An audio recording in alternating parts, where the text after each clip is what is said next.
when my husband casually handed my rare black diamond necklace to his mother right in front of me. I thought it was a joke. But then she looked me dead in the eye and said, "Everything in my son's house belongs to me." My husband didn't defend me.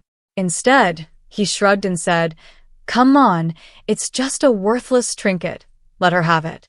I didn't scream and I didn't cry. I stayed silent because I knew something they didn't.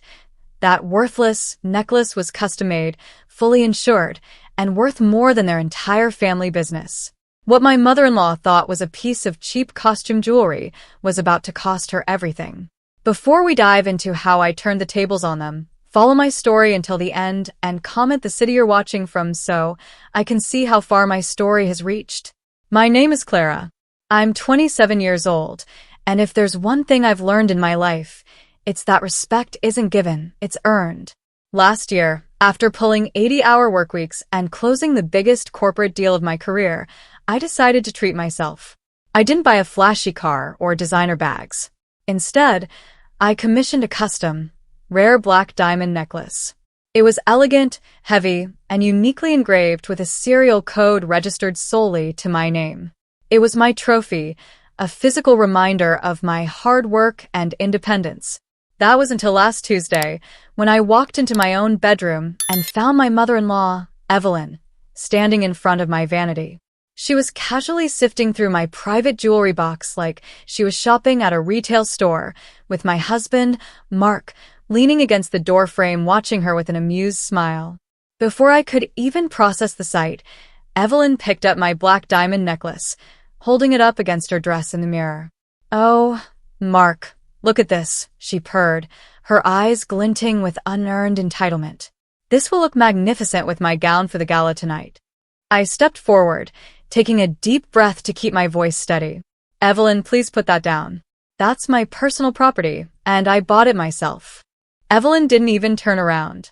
She just looked right through my reflection in the mirror, sneered, and said, "Everything in my son's house belongs to me." I looked at Mark, expecting him to put a stop to her behavior.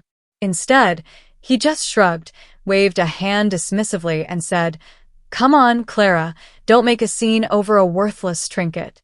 It's just cheap glass anyway, let her have it." I stood frozen, watching them steal my pride right in front of me. But as they walked past me, I stayed silent. I didn't scream and I didn't cry, because they had no idea what that worthless necklace was actually worth. As the sound of Evelyn's designer heels faded down the hallway, Mark turned to me with a smug smile. He genuinely believed he had just taught me a lesson in family hierarchy, that he and his mother held all the power and that I was too weak to resist. "See? That wasn't so hard," Mark said, tossing a careless wave over his shoulder as he walked away. "It's just costume jewelry, Clara. Learn to share." I didn't argue. I didn't chase after him. Instead, I let a quiet, obedient expression settle over my face, letting them believe they had completely crushed my spirit. That was their first mistake. They mistook my silence for submission, completely unaware that I was playing a much longer, far more dangerous game. Once I heard the front door click shut, I walked calmly over to my desk and opened my laptop.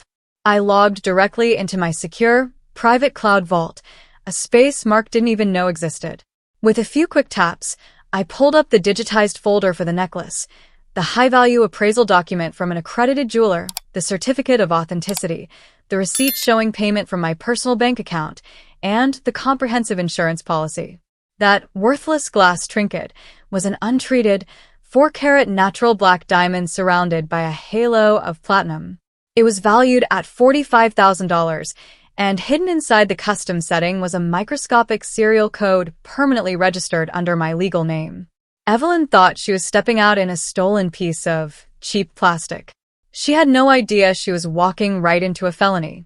By 8 o'clock that evening, the grand ballroom at the St. Regis was packed with the city's business elite, local politicians, and high society socialites. Evelyn was in her absolute element. Dressed in a floor-length emerald gown, she glided from group to group, holding court near the center of the room. And right around her neck, reflecting the harsh glitter of the chandeliers, was my black diamond necklace. I arrived separately, stepping into the ballroom in a tailored silk suit. I didn't approach her. Instead, I grabbed a glass of sparkling water and stood near the back, watching the show. Evelyn was holding up the pendant for a group of wealthy women, loudly declaring, "Oh, this old thing? It's a priceless Whitaker family heirloom. My son, Mark, insisted I wear it tonight. He knows real beauty when he sees it." She was bragging to the exact people whose respect she craved most, completely oblivious to the trap closing in on her. Standing a few feet away, Mark grinned like a proud prince, soaking in his mother's reflected glory. I pulled out my phone and sent Mark a quick, simple text message. "Mark, please ask your mom to give my necklace back right now. It's mine and I want it." 3 seconds later, my phone buzzed with his reply. "Stop being embarrassing, Clara. I gave it to her, and it's hers now. Don't ruin tonight over your cheap junk." I smiled, saved the screenshot directly to my cloud folder, and walked out the glass doors. I had the paper trail, the value, and now his written admission. It was time. Leaving the glittering lights of the ballroom behind, I stepped out into the cool night air and walked straight to my car, where my attorney, Sarah, was already waiting on speakerphone. "Clara." Sarah's sharp voice filled the vehicle. "Did he send the text?" "I have it," I said, hitting send to forward the screenshot, alongside the digitized appraisal, the original purchase receipt, and the registered serial code documents. He explicitly confirmed in writing that he took my personal property without permission and gave it to his mother. "Perfect," Sarah replied, her tone turning ice cold. $45,000 puts this way past a civil domestic dispute. In this state, anything over $5,000 is grand larceny, a major felony. And since it's a registered, high-value insured asset, the police are required to act immediately to prevent the item from being hidden or destroyed. 5 minutes later, I was sitting in the precinct office across from Detective Miller. I laid out the digital paper trail with surgical precision, the bank statement proving I bought it with my own funds before marriage, the custom jeweler's certificate, the cloud-stored appraisal, and Mark's final text message. Detective Miller adjusted his glasses, scanning the $45,000 valuation on the insurance policy. His eyes widened slightly.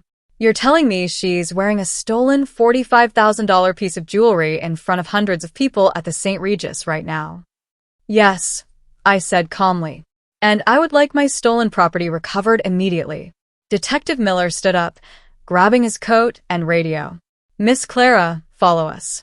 We're going to collect your necklace." The trap was fully set, and the police were about to crash Evelyn's big night.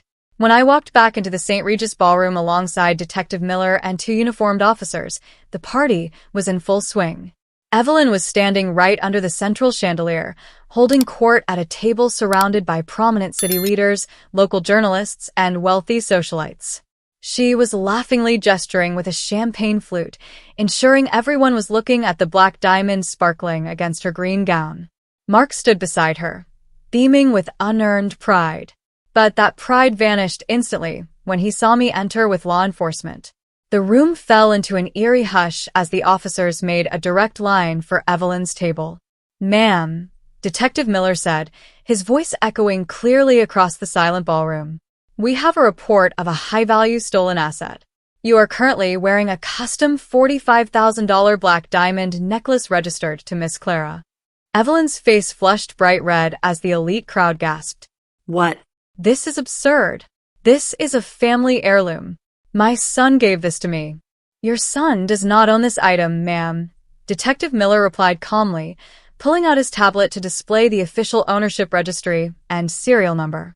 "And transferring stolen property valued over $5,000 is a serious offense. We need you to remove the item immediately." Mark stepped forward, sweating profusely. "Officer, wait. This is just a family misunderstanding. It's cheap costume jewelry.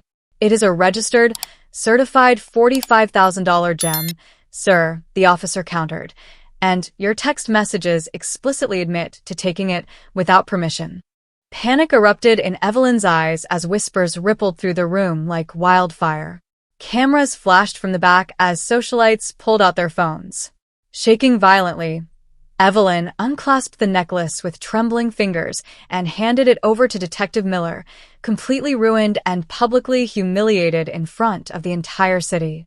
By the time I got home, Mark was pacing the living room floor like a cornered animal, his face pale and eyes wild with panic. The moment the door clicked shut behind me, he exploded. "Have you lost your mind?" he screamed, his voice cracking with desperation. "You called the cops on my mother in front of the entire city. Do you have any idea what you've done? Her reputation is destroyed. Everyone is talking about us." I walked over to the dining table, placed my handbag down, and pulled out my reclaimed black diamond necklace, setting it softly on the wood. "I didn't destroy her reputation, Mark," I said, my voice dangerously calm. "Her greed did. And so did yours." "She's my mother," he yelled, stepping toward me. "Family comes first. You should have just let it go." What kind of wife destroys her own family over a piece of jewelry?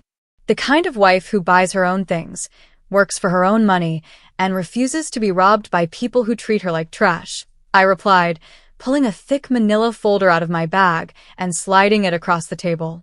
Mark frowned, picking up the papers. His eyes widened as he scanned the front page. Divorce papers, alongside a formal asset division claim and a civil lawsuit for emotional distress and conversion of property. "Since you and your mother truly believe that everything in your house belongs to her," I said, looking him dead in the eye, "you can pack your bags and go live with her. Because I'm taking my money, my assets, and my life back. And if your family business has to sell off assets to pay for Evelyn's criminal defense lawyers, that's no longer my problem." 3 months later, the dust finally settled. Facing overwhelming physical and digital evidence, Evelyn's lawyer struck a deal to avoid prison time. She was forced to pay heavy restitution fees, complete 200 hours of court-mandated community service, and issue a formal written apology. Her social standing was completely obliterated. The high society circles she had spent a lifetime trying to impress closed their doors to her forever. Mark didn't fare much better. To cover his mother's legal debts and settlement costs, his family business was forced to liquidate major assets, exposing years of poor management and leaving them practically broke. When the divorce was finalized, I walked away with every single dollar I had earned, completely untangled from their financial ruin. Today, I live in a sunlit condo overlooking the ocean. The air is clear, the noise of their toxicity is long gone, and sitting on my vanity, resting in a velvet box, is my custom black diamond necklace. It's no longer just a trophy for my career. It's a symbol of my strength, my independence, and the moment I proved that nobody gets to walk over me. Standing up for your self-worth isn't always easy, but letting people steal your dignity is far more expensive. Now, I'm curious about you who are watching my story. What would you have done if your mother-in-law tried to take your personal belongings right in front of your face? Would you have confronted her on the spot, or played the long game like I did? Let me know in the comments below.